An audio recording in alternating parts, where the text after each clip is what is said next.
MLS Pin has made their position clear in their response to the Statement of Interest of the United States. Remember, back in March, the Department of Justice put in a Statement of Interest with the court here in Boston and stated that they felt not only compensation should not be offered in the MLSs, but they feel it should not be offered at all. A massive, massive government overreach or attempt at government overreach, in my opinion. So yesterday, MLS Pin filed their response. And I thought some of the things that they said were very interesting. I'm going to go through some of that, and then I'm going to get into what the actual settlement that's on the table says. We'll do a little review of that, and then I will tell you what I actually think is going to happen. So, a couple things I want to review. One of the things that they said in here is the Statement of Interest that the DOJ had put in sounds in the realm of policy and should be addressed to those bodies responsible for crafting statutes and regulations, namely Congress or the Federal Trade Commission. Courts are not in the business of performing the cost-benefit analysis. Folks, how many times have I said in my videos in the last few months that this would have to be an act of Congress? How could one judge in one court, in one case, say that the entire country cannot offer compensation anymore, a seller of any product? I've made that very clear in all of my videos, including the one last Friday, where I applauded Northwest MLS for coming out and saying, we're keeping the compensation field because sellers have a right to offer compensation. My argument is they have that right for any product in the world. Let me keep going through, and then we'll recap. DOJ's policy position. So this is the MLS statement here, the response to the DOJ statement. I'm going to read a few things. DOJ policy position not only goes far beyond what antitrust law requires, it also creates an antitrust problem for MLS Pin where none existed. Great statement.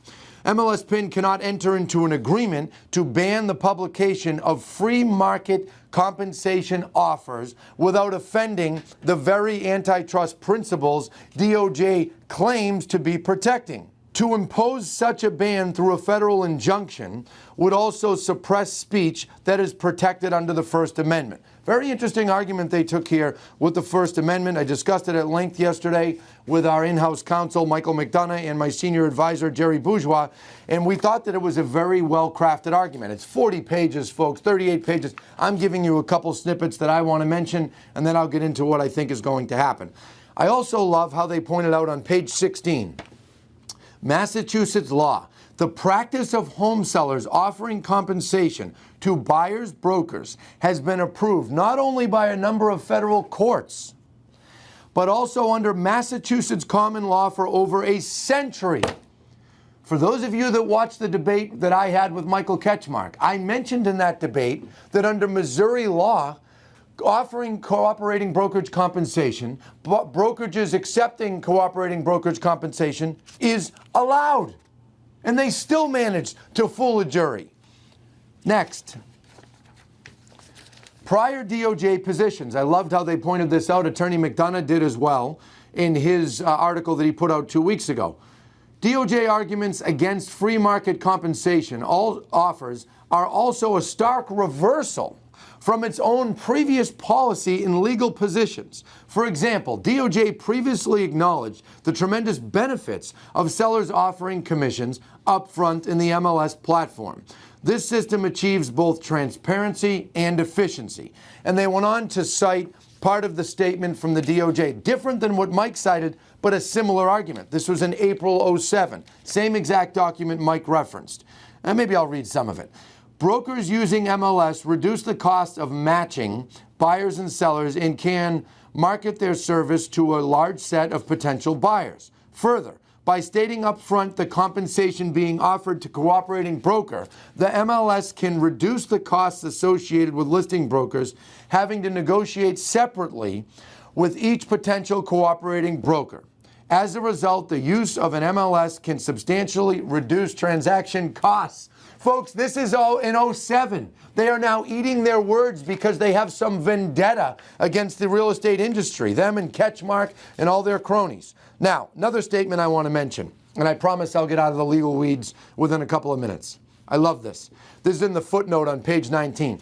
DOJ's inability to hold a consistent position means that its statement should be given no weight in evaluating the parties. I love that. Now remember, folks, the judge read the DOJ statement of interest that was submitted to the court, Judge Saras, that was submitted to the court back in March. Now she's going to read this. So far, she's been a very good judge, been on top of things, evaluating all arguments. And keep in mind, this settlement was agreed to by the plaintiffs, Nosalek, and the defendants, MLS Pin, last August. They submitted for approval of their settlement. Judge denied it, said she wanted it to look better. She's got a right to do that. They went back November, December. Judge looked at it. She said, I love this settlement.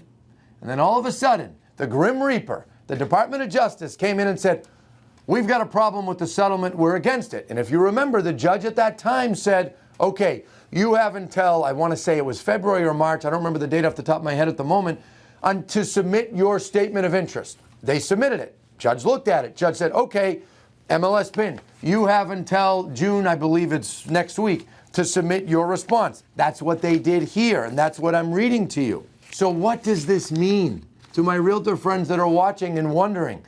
Is compensation still going to be offered in the MLS? Is the allowance of it still going to be offered? Well, what's interesting is MLS is making that argument. And if you remember, the settlement that was agreed to, let's take a look at that. Rules MLS Pin agreed to change in the settlement.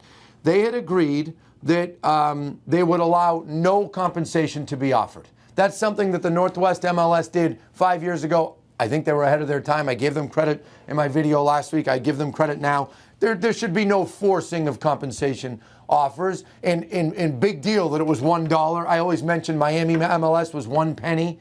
Big deal. No one got harmed from that, okay? Now it's 0. Great, okay. 100 cents less, right? That was in the settlement. Still can't put it in place because the darn settlement hasn't been approved because the DOJ keeps sticking their nose in. Number 2, disclosure compensation is coming from seller, not listing broker, and seller is informed that compensation is optional. Truth be told, sellers have been aware that compensation is optional for decades. I remember like yesterday being on listing appointments and going over our listing agreement with sellers, and they would ask, well, how does this work? Where does the commission go? Am I paying the buyer? We would have those conversations, okay? So there was an agreement as part of the settlement. Sellers would be made aware with a disclosure, and it would come from the seller, not the listing broker. I mean, if that makes people feel more safe, wonderful. That's what MLS Pin agreed to. Number 3, listing broker must notify seller of ability to offer 0 compensation and to reject buyer agent's request for compensation. That was part of the settlement. Plaintiffs agreed, defendants agreed, DOJ gets in the way. So that's already in the agreement. What will happen from here? Well, the judge has some interesting choices. I will start with what I think would be a worst case scenario that would just cause problems all over the country. I do not believe that Judge Patty Saras is going to say that no compensation offers can be made, period. That would be front page headlines. I mean, she'd make herself the most famous judge in the country, but I don't see that happening. That would have to be an act of Congress. That would have to be something from regulation, as I've mentioned before. And remember, enforcing it would be a disaster. How could you stop a seller from doing that? So that's one of her choices. I don't believe she'll take it. May she have some temptation to say, well, we want this settlement to be consistent with the NAR settlement, National Association of Realtors settlement, in the Burnett case with Mr. Ketchmark. I think that's possible, but I think it's probably unlikely. I think she's going to look at this and say, I have a plaintiff that agrees, I have a defendant that agrees, I've already stated publicly that I love the settlement on the table, approve the settlement. If she approves the settlement, which remember, she has the right, not only the right, it's her decision, she can just entirely ignore the DOJ statement of interest. She can even ignore this, though I'm sure she'll read it. She's a good judge. But she can say, I don't care about that. I'm approving the settlement. If she does that, which I would say I'm 75% sure she will do, then what happens? The field for compensation offering will still be in the MLS, in MLS Pin, keep in mind. So for those of you that are doing business only in MLS Pin, that might be a relief to hear. But for those of you that are on bordering towns with the Berkshires in Western Mass, or Cape Cod MLS, or New Hampshire, or Connecticut, or Rhode Island, you might have to operate in two different MLS. Well, if you're on one of those bordering towns, you are likely operating in two different MLSs, and you will likely have to do business in two different manners, depending upon where you're writing an offer or a purchase and sale on behalf of a buyer. Think about that one. So you're going to have to be very cognizant of, is this property listed in MLS Pin, right? Think about that. So if it is and the compensation is already in there, you can have some comfort and obviously talk to your broker, talk to your own legal advisors. I'm not your advisor unless you're here at the Lamacchia companies, but you'd have to talk to them and decide, hey, are we safe to just do this through the MLS the way that we've been doing it? Or do we have to make sure to learn to do business a new way? My recommendation to all my realtor friends that are watching is take this very seriously. If I were in your shoes, I would be making sure to learn how to do business without it mentioned at all in the MLS. I would be making sure to learn how to do business by negotiating your commission within the transaction. Learn how to get paid through a closing cost credit, through negotiating and requesting a seller to pay, negotiating and requesting a buyer to pay. Those are really your three options. If I was in your shoes, realtor friends, I would be making sure to learn all of those different methods so that even if the judge does approve the settlement on the table, and then there's some wild other thing that happens, I don't know what, but with all of these, we've got two cases here. We got the NAR case, Burnett, and then you have the MLS Pin Nosalek case.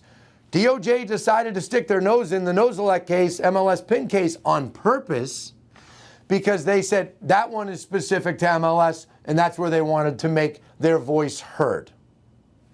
Now the rebuttal is out. So we shall see what will happen. But I'm going to bet 75% chance the judge approves the settlement as is, which frankly I think she should. And I'm going to say 25% chance she punts it 90 days to see if the NAR settlement gets approved. If she does that, that will be a sign that she may say it should come out of the MLS to make it consistent with the majority of MLSs in the country. Now, keep in mind, or some of you may not know this, June 18th next week is the deadline date for all of the Realtor Association-owned MLSs to, or I could say all MLSs, to opt in or say no to this national settlement in the national settlement terms. It certainly appears that the majority of MLSs nationally are going to opt in so that they can be protected under the settlement from copycat lawsuits. But we shall see what pans out. That is my analysis on this, what I think is a terrific response from the MLS Pin and their attorneys. And we shall see what happens, folks. Stay tuned in here to Crush It in Real Estate on YouTube, on Instagram, and for many updates along the way, follow me on Instagram. Thank you all. Have a great day.